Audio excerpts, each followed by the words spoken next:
स्त्रियों का मासिक धर्म सिर्फ एक शारीरिक प्रक्रिया नहीं है, परंतु उनके स्वास्थ्य, सौंदर्य और संतानोत्पत्ति का आधार है। इस मासिक धर्म को आयुर्वेद में रजस्वला अवस्था ऐसे बताया है। और आयुर्वेद में इस अवस्था में मतलब मासिक धर्म जब आता है, उस वक्त किस तरीके के नियमों का पालन करना है, किस तरीके का परिहार करना है, इसके बारे में पूरी तरीके से जानकारी बताई गई है। और उसी को चरक संहिता में रजस्वला परिचर्या के नाम से वर्णन किया गया है। तो चलिए आज के इस वीडियो में हम लोग समझेंगे कि रजस्वला परिचर्या मतलब क्या, किस तरीके से मासिक धर्म के काल में स्त्रियों को परिहार करना चाहिए, कौन से नियमों का पालन करना आवश्यक होता है। नमस्ते, मैं डॉक्टर पल्लवी भिरुड़ आप सभी का हमारे सायो आयुर्वेद और गर्भ संस्कार के यूट्यूब चैनल पर स्वागत करती हूँ। आजकल बहुत ज़्यादा पेशेंट में दिखाई देता है कि मासिक जो धर्म है वो सही समय पर नहीं आता है, या आता भी है तो बहुत कम मात्रा में फ्लो होता है।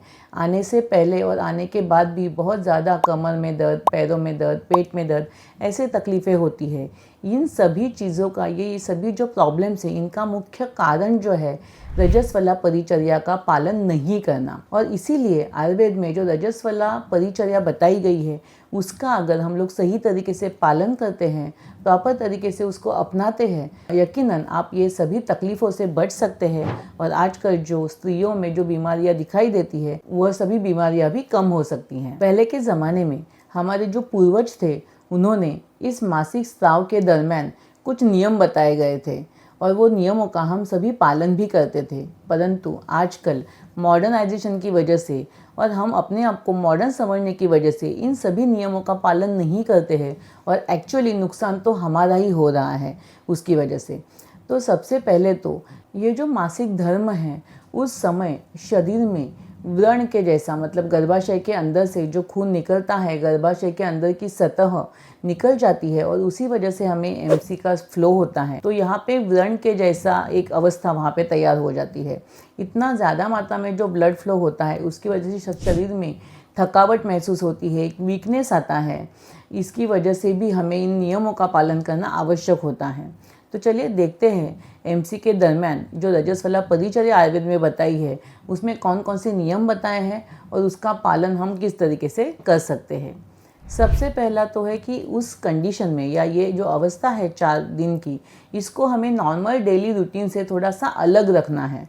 नॉर्मली डेली रूटीन में जो भी एक्टिविटीज़ आप करते हो, उससे थोड़ा कम एक्टिविटी आपको ये काल में करना आवश्यक होता है। जितना हो सके अपने आप को, अपने शरीर को आराम देना आवश्यक होता है, जिससे कि जो फ्लो है अच्छी तरीके से हो सके, वहाँ का जो व्रण है वह भी धीरे धीरे अच्छी तरीके से हील हो सके।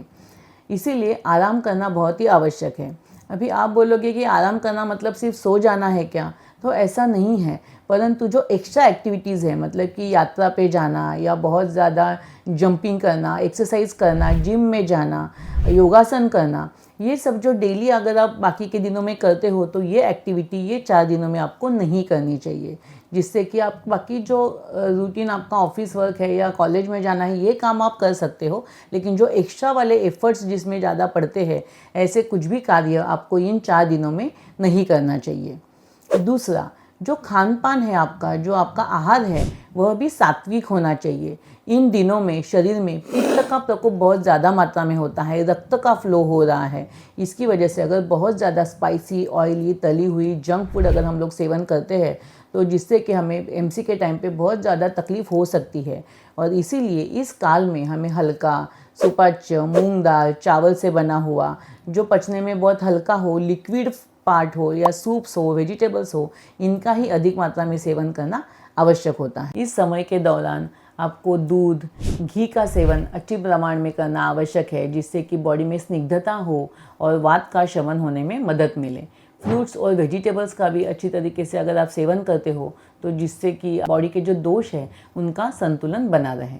तीसरा, इस समय या इस समय के दौरान आपको अच्छी तरीके से स्वच्छता और निगरानी रखना भी बहुत ही आवश्यक है। और इसीलिए हल्के गुनगुने पानी से दिन में 2 बार स्नान करना, आपके जो पैड्स है या नैपकिन से सही समय पर बार बार बदल करना, और उस एरिया की अच्छी तरीके से हाइजीन मेंटेन करना, यह भी बहुत ही आवश्यक है। चौथा, मानसिक शांतता रखना। इस समय अगर आप मानसिक शांति रखते हो, क्रोध, चिड़चिड़ या तनाव से बचते हो, तो यकीनन आपको कोई भी तकलीफ ये MCK फ्लो के दरम्यान नहीं होती है।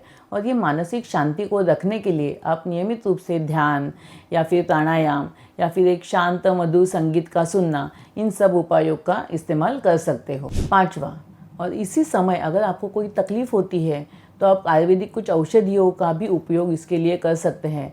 घरेलू उपाय कर सकते हैं जिसमें कि अदरक का पानी, जिसे हम लोग शुंठी सिद्ध जल बोलते हैं, उसका भी सेवन आप कर सकते हो, जिससे कि फ्लो अच्छी तरीके से होता है और MC के दरम्यान कोई भी तकलीफ या दिक्कत आपको नहीं आती है। उसी के साथ धनिया और जीरे का पानी, इसका भी सेवन आप कर सकते हो। अगर हल्का सा पेट में दर्द है तो गर्म पानी से सेक कर सकते हो।